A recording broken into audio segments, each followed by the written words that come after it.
different trajectory for the talk tonight. The former talk for tonight.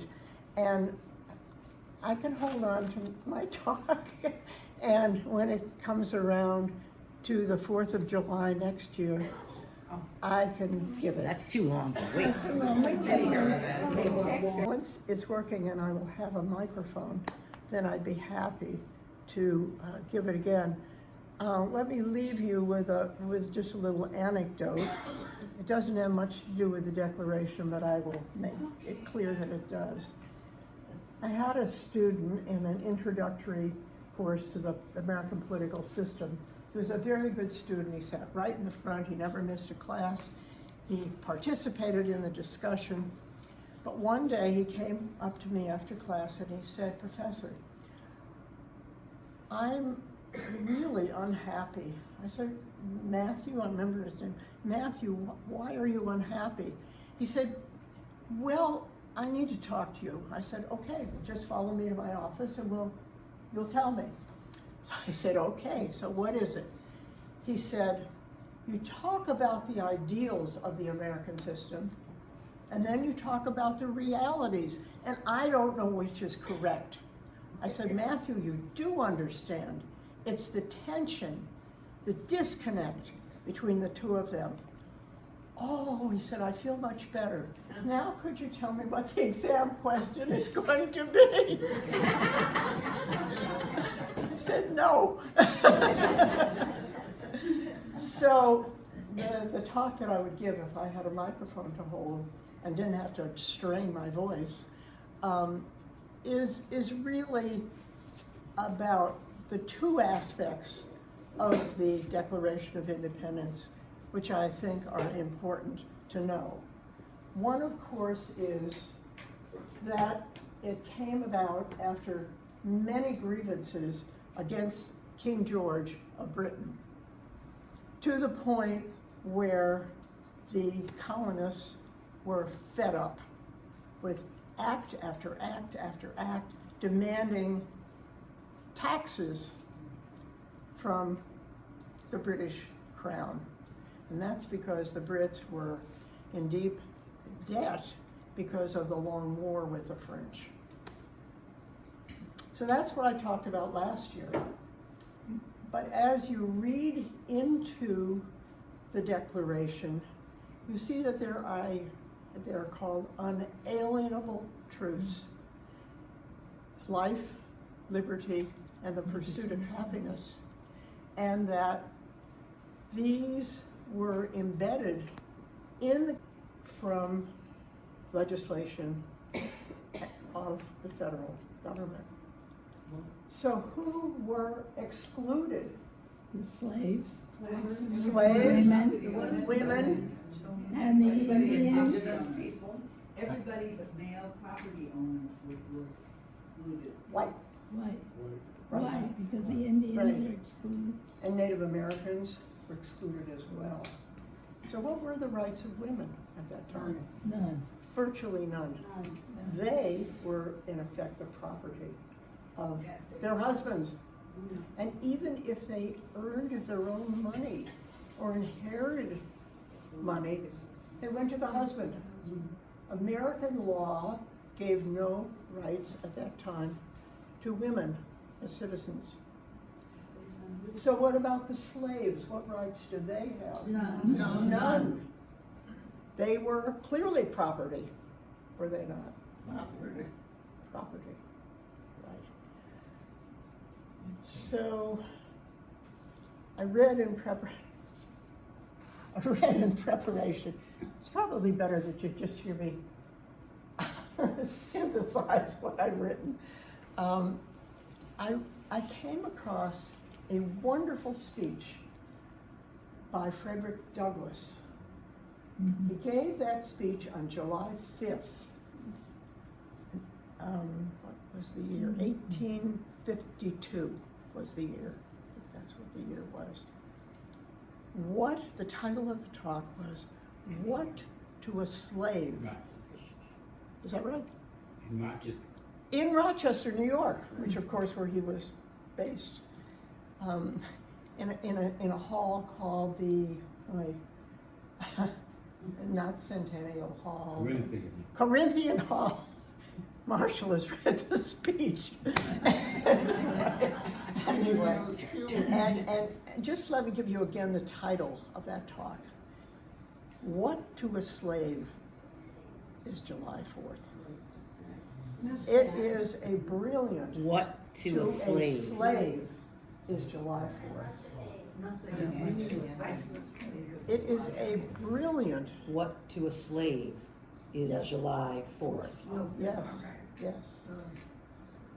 That is an extremely long speech, over 10,000 words. It must have taken him 2 hours to give that speech. And he begins by saying, in effect, I don't know why I have been asked to address this crowd. And then he goes on with moral outrage at the situation of slaves in bondage. And he goes on and on and on about that. And then toward the end of his speech, he switches gears, changes his tune, and begins to praise the founders for including these aspirations, as he sees them, for realization in the future. And he actually did not think that he was giving an anti-slavery speech. He was giving he stopped criticizing them. He gave a speech with promise that abolition of slaves would take place. So I thought, what a fascinating speech. What a powerful, powerful speech. Well, it took a long time. It took the 13th, 14th, and 15th Amendments, post-Civil War amendments. First of all, 13th Amendment abolished slavery. 14th Amendment, due process for Americans. And because there was such resistance to giving freed slaves, the vote, the 15th Amendment specifically says the right to vote cannot be abridged on account of race or color. Well, the country went through a revolution, a terrible civil war. 500,000 people were killed altogether on both sides. And even with these post-Civil War amendments, blacks really on the ground did not have privileges. After the Reconstruction period, the people in control of the former Confederate states found literacy tests, and poll taxes, and what were called Jim Crow laws to, in effect, condition the freedom that had been granted. So a lot has happened to the situation of Black Americans. Now, and a wonderful graph showing from the period of 1870, when they were given the right to vote irrespective of color and race, they began to, little by little by little, be represented by blacks in the Congress of the United States. I wish I could remember exactly. The slide? Oh, you can do the slides. Huh, okay. Something works here. Okay. Well, just back up. I want them to look at this. Have you seen this? Have you been there? Yeah, we've seen it in Douglas. Oh, yeah. You know where that is? That statue of Frederick Douglass? Where is it? In Rochester, by the Mount Hope. Right by her house. That's right across. Isn't it Mount From Hope Susan also? B. Anthony House No. in the park there. That's a different thing. Yeah, okay, go ahead. This is, I've already covered this stuff. Anyway, all right, hold it. I actually, all right, I'll come back to that point because those slides are later. I never thought I'd give a talk like this without not my papers. But this, for blacks, the journey from slavery to abolition was a long, long road. It was equally long and equally hard for women. And I have I start that section, or I'm starting it with you, with a great quote from Thomas Jefferson. He wrote about almost everything, but very little about women. Never anything about his mother or anything about his wife. He succeeded Benjamin Franklin as the American ambassador, well, emissary, I'll call it at that time, to France. And he loved his life in France. Apparently, he spent a fair amount of time with and observing French women. So this quote is that American women are happy at home and in the nursery, and they don't fill their heads with silly thoughts or engage in politics the way the French women do. They are very happy with this life. Now, what kind of women do you think he was describing? Prostitutes. No. Wives of others. Prostitutes? No. Well, I don't know. They were working. Truthfully, I can't vouch for that. I think he was describing Other wives. white women, the wives of plantation owners. Remember, he was in Virginia and he had slaves. I don't think he would describe black women that way. Sally Hemings. Well, black women were very important during the period of slavery. Oh, I'm fading. Okay, right. Yeah. So, anyway, that quote, contrast that with this wonderful speech by Abigail Adams. She was feisty. She was outspoken and very clear. She wrote to her husband, John Adams, the lawyer from Massachusetts, who was at this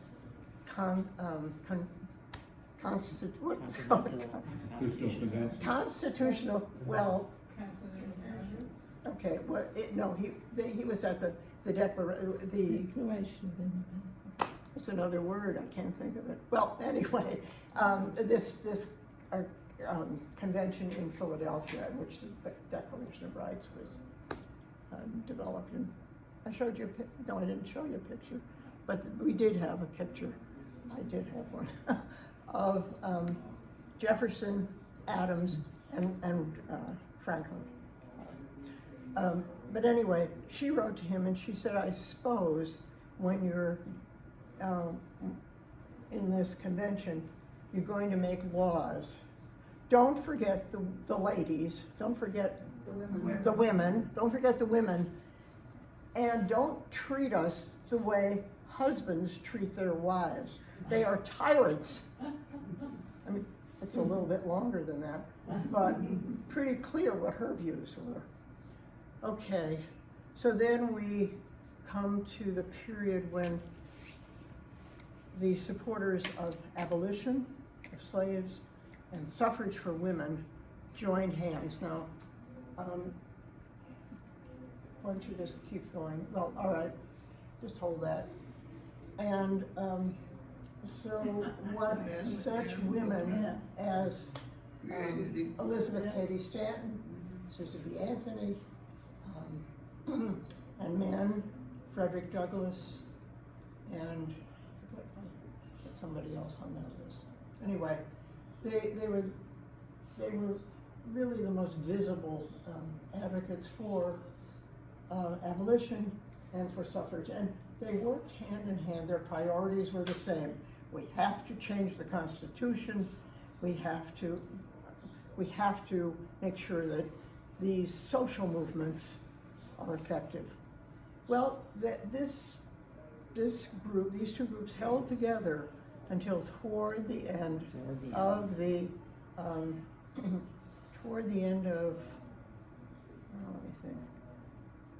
of the Civil War period, when Frederick Douglass apparently was pretty convincing that black men should take priority over white women. And so it caused splits in the suffragettes, and it caused a big split between the two groups. And in fact, the blacks, through the amendments to the Constitution, were successful. It took much longer. We're talking 1865 to 1870 for the blacks, 1920 for women. Do you know what that amendment was? The 19th Amendment, right. So, go ahead here. No, don't go. This was an important milestone in the journey towards suffrage. And this is so interesting. In convention in Seneca Falls, just a few miles away from here, they adopted a preamble to the Declaration of Independence with a list of grievances and with the Declaration, just following the format of the Declaration of Independence. And you can see, because I underlined it here, you can see exactly, get out of the way. Would you like some water? Yeah. Do that. What's the first major point that is made here? Men and men created equal. Right. Now you can Be careful, Sarah, yes, be careful.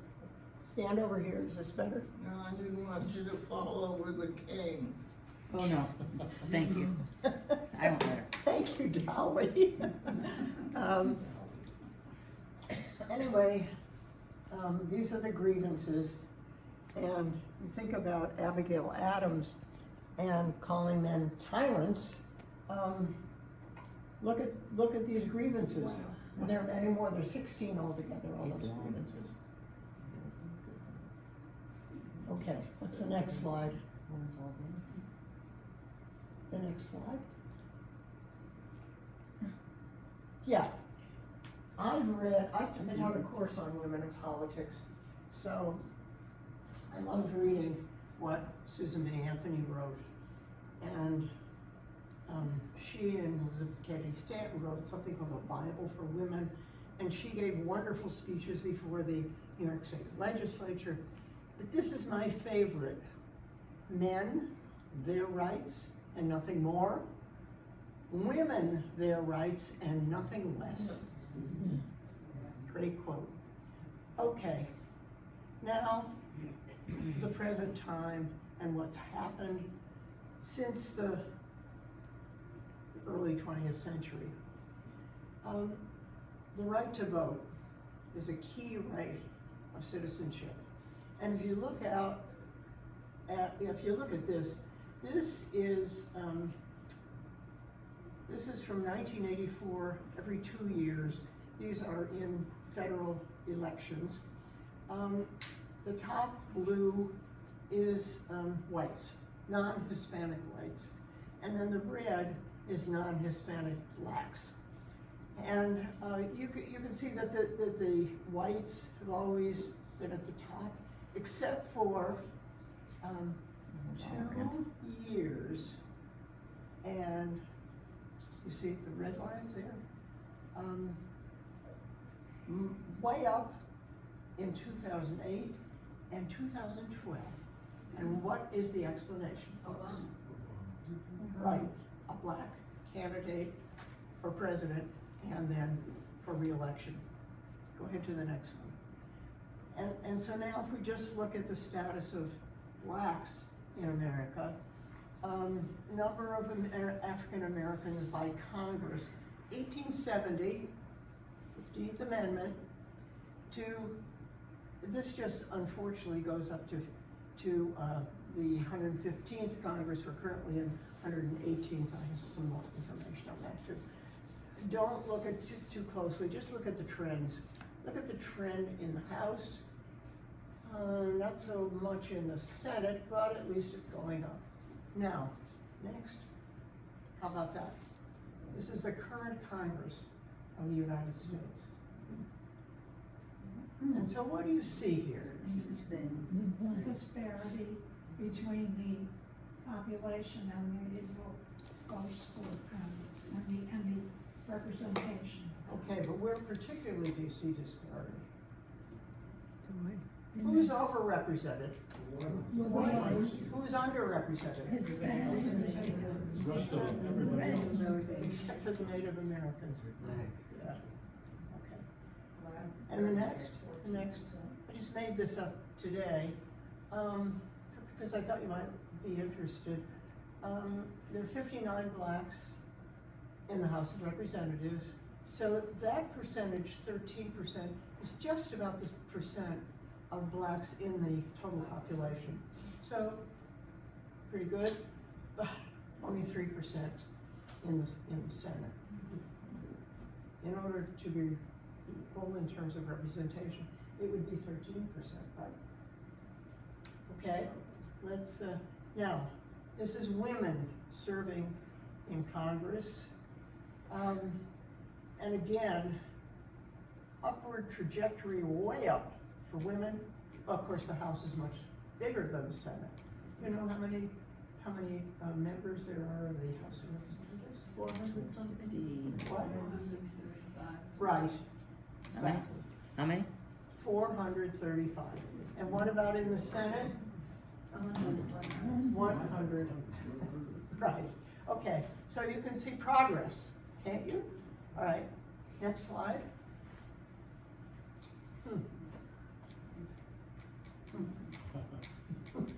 Who's overrepresented? Who's underrepresented? Women. Yeah, okay. Next slide.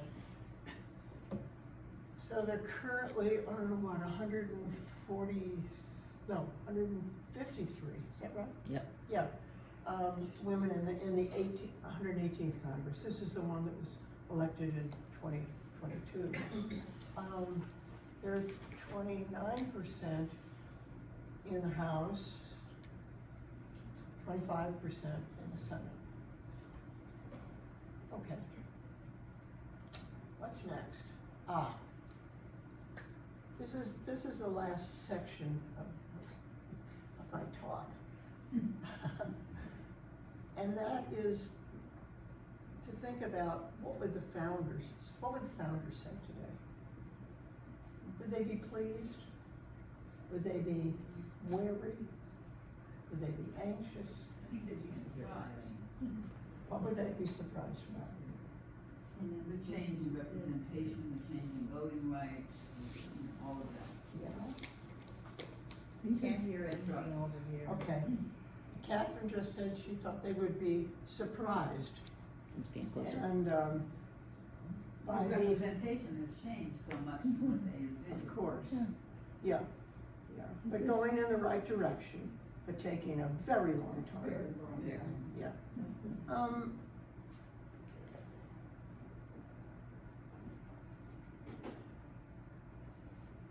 Do you know what the word democracy stands for? The people rule. That's what it means. And what we have in the United States is not direct democracy, which would mean something like the old New England town halls, where the entire population met, voted, and those are the laws. Now we have what is called representative democracy, which means that you don't vote directly, you vote for someone to represent your views. And that's a tricky issue anyway. What does representation mean exactly? Does it mean something called representativeness, which means number or percent? Or does it mean that someone actually represents your views? Electoral college. Well, the electoral college, from my point of view, is obsolete. It's up for, College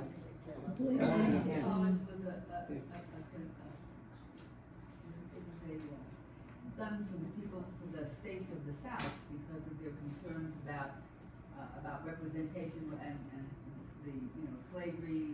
Slave was 3/4 of a person, and anyway, the electoral college was to give them more representation, I believe. No, I think it's the small states. Of the small states, but was it also Yeah. southern states? Yeah, but look what's happened in the last 2 presidential elections. Popular votes Mm. are way overwhelming, overwhelmingly, and the electoral votes, and the electoral college votes. no. There's a movement to abolish the electoral. Oh, there are many movements, and they've been going on for a It's long rising. time. It's rising. Yeah. But, when I think of democracy, I think it's complicated. But I think that eventually it comes down to how much confidence you have in your institutions of government. And this, to me, is important to think about. Since 1960, an organization, I think it's the national,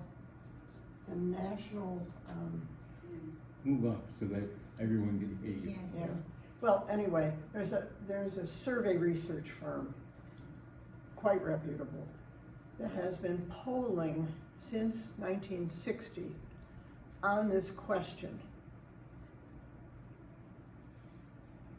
How much do you think the government, and this refers to the federal government, can be trusted to do what is right?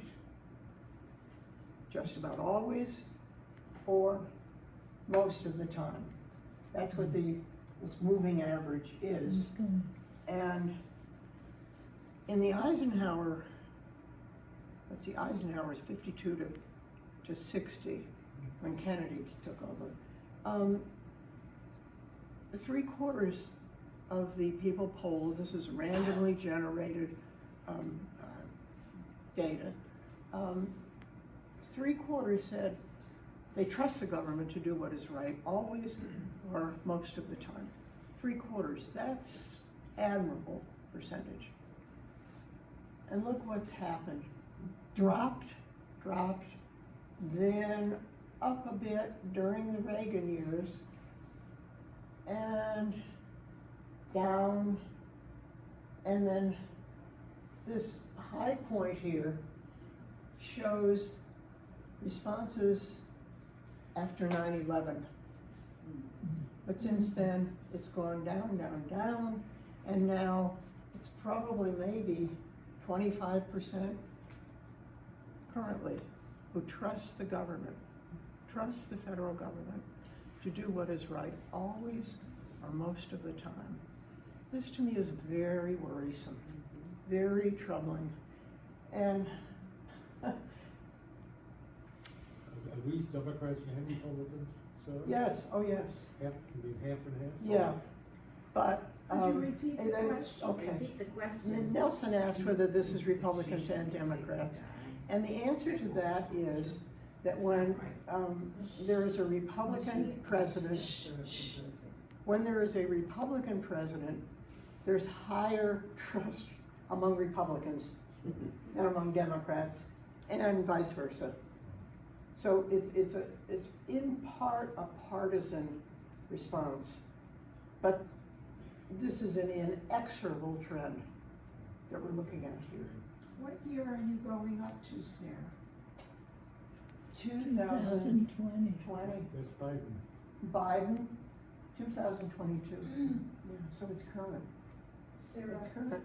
Yes. do you worry that the states are trying to take away the right to vote from people? That instead of making it that equal, we vote our Constitution, doing things to make it almost impossible for some people to vote, taking away in some states? That's a great segue to a final. Could you repeat the? Yes, the question was impediments to vote. Yeah. And I said that's a great segue to the way I would like to conclude this sort of extemporaneous speech. And that is that the ideals of citizenship, the right to vote, the right to hold public office, are constantly under attack through gerrymandering, through restrictions on voting. And so that's one thing to be concerned about. The other thing to be concerned about is the emergence and the reemergence and the reassertion of states' rights vis-a-vis national rights. And I think recent court decisions, Supreme Court decisions, have made that very front and central. So what would the founders say? I think they would say we've come a long way, but we still have a long way to go. That's it.